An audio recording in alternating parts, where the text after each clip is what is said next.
ऐसा बहुत ही कम बार होता है कि तुम किसी मूवी को चालू कर रहे हो एंड बिना उसे फिनिश करे तुम बीच में ड्रॉप कर दो। वेल, फर्स्ट टाइम, लाइक मेरी पूरी ज़िंदगी में first time, this is the first movie I dropped in the middle. Like the master is a movie जो कि ड्रामा, थ्रिलर, साइकोलॉजी के जॉनरास में कहीं ना कहीं लाई करती है। एंड इस मूवी की ओवरऑल स्टोरी ये है कि एक वर्ल्ड वॉर 2 का वेटरियन होता है जो कि अपने पोस्ट लाइक वो वॉर ट्रॉमा को लेकर डील करता है, जो कि सर्वाइव कर जाता है वर्ल्ड वॉर 2 को। और उसके बाद वो एक वेटरियन होता है, लाइक वर्ल्ड वॉर का वेटरियन होता है। उसके बाद की ज़िंदगी, पोस्ट वॉर की ट्रॉमेटिक जो ज़िंदगी होती है, जो कि सबको पता होगा कि वॉर के बाद जैसे बंदे ट्रॉमा में चल जाते हैं, वैसे एक ट्रॉमा वाली कैरेक्टर की ये ज़िंदगी है, psychological drama and thriller. Well, overall वही जो है वो वर्ल्ड वॉर 2 का वेटरियन कैसे अपने आउटर वर्ल्ड से, वॉर के बाद के वर्ल्ड से कैसे डील करता है, किस प्रॉब्लम्स के थ्रू हो जाता है, किस साइकोलॉजिकल प्रॉब्लम्स के थ्रू जाता है, मेंटल प्रॉब्लम्स, साइकोलॉजिकल प्रॉब्लम्स, कैसे वो खुद को अच्छे से हैंडल नहीं कर पाता, कैसे वो पूरी दुनिया को, उसके सराउंडिंग वर्ल्ड को खुद को हैंडल नहीं कर पाता, उनसे कनेक्ट नहीं कर पाता, या फिर उस दुनिया में जी नहीं पाता, एंड क्या क्या वो प्रॉब्लम्स फेस करता है। उसी के ऊपर ये पूरी पूरी द मास्टर नाम की मूवी घूमती है। वेल, तुम्हें सच बताऊं तो एक मूवी को क्या चीज़ अच्छी बनाती है, 4 चीज़ें अगर हम लोग एक अगर अपनी दिमाग में रखें, मेन ठीक है, बड़ी बड़ी चीज़ों की मैं बात कर रहा हूँ, वैसे तो छोटे छोटे एलिमेंट्स बहुत सारे होते हैं जो कि एक मूवी को मूवी बनाते हैं, एक मास्टरपीस, एक क्राफ्ट, एक आर्ट बनाते हैं। बट 4 चीज़ें जो मेन आती है एक मूवी को मूवी बनाने के लिए, वो होती है music, acting, cinematography and story telling. Now master के केस में एक ऐसा सीन है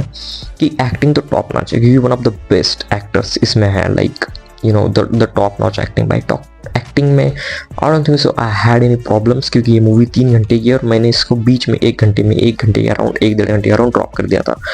एंड उस टाइम तक मुझे एक्टिंग में I don't think so कोई प्रॉब्लम मुझे लगी।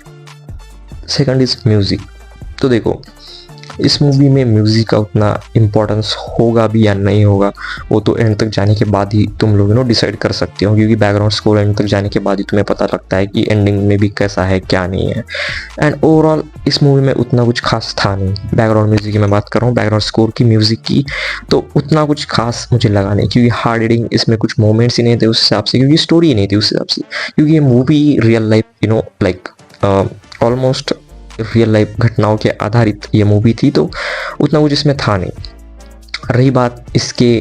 In the last story telling की एंड सिनेमाटोग्राफी की, तो सिनेमाटोग्राफी इसकी ऑब्वियसली अच्छी थी, क्योंकि साइकोलॉजिकल थ्रिलर है, डार्क है, तो वैसे ही डार्क इसकी सिनेमाटोग्राफी थी। कलरिंग पैलेट्स जो थे काफ़ी ज़्यादा डार्क थे, हिप्नोसिस के तरह से थे, साइकोलॉजिकल थे, जो कि तुम्हें दिखाते हैं कि हाँ कैरेक्टर के दिमाग के अंदर जो चल रहा है, उसी हिसाब से इसकी मूवी की थीम, सिनेमैटिक्स तुम्हें देखने को मिलेंगे। प्रॉब्लम मेन लाइक कर जाती है इसकी स्टोरी टेलिंग में। अब प्रॉब्लम ये हो जाती है स्टोरी टेलिंग में कि स्टोरी टेलिंग में एक प्लॉट होता है जो कि कैरेक्टर्स को बेस लाइन सेट करने को ऊपर लाइक चलता है, कि पहले बेस लाइन सेट होगी, कैरेक्टर्स के वर्ल्ड दिखाया जाएगा, स्टोरी दिखाई जाएगी, बेस लाइन से कहाँ पे क्या चालू हो रहा है, कौन सा कैरेक्टर कौन है, किसके क्या मोटिव्स है, इन द एंड कहाँ कौन सा क्या गोल है, किस चीज़ का क्या गोल है, कौन सी चीज़ कहाँ जाए कनेक्ट करने वाली है, फिर इसमें क्लाइमैक्स क्या होगा, इसमें फिर प्लॉट बिल्डअप क्या होगा, या फिर वर्ल्ड बिल्डिंग क्या होगी, या फिर बीच में जो एक कट आता है या फिर थ्रिल आता है वो इसमें क्या होगा। तो ये बात 1.5 घंटे तक जहाँ तक मैंने देखा था, वहाँ में द मूवी का जो तो बेस पोर्शन होता है ना, वो सेट ही नहीं था। I mean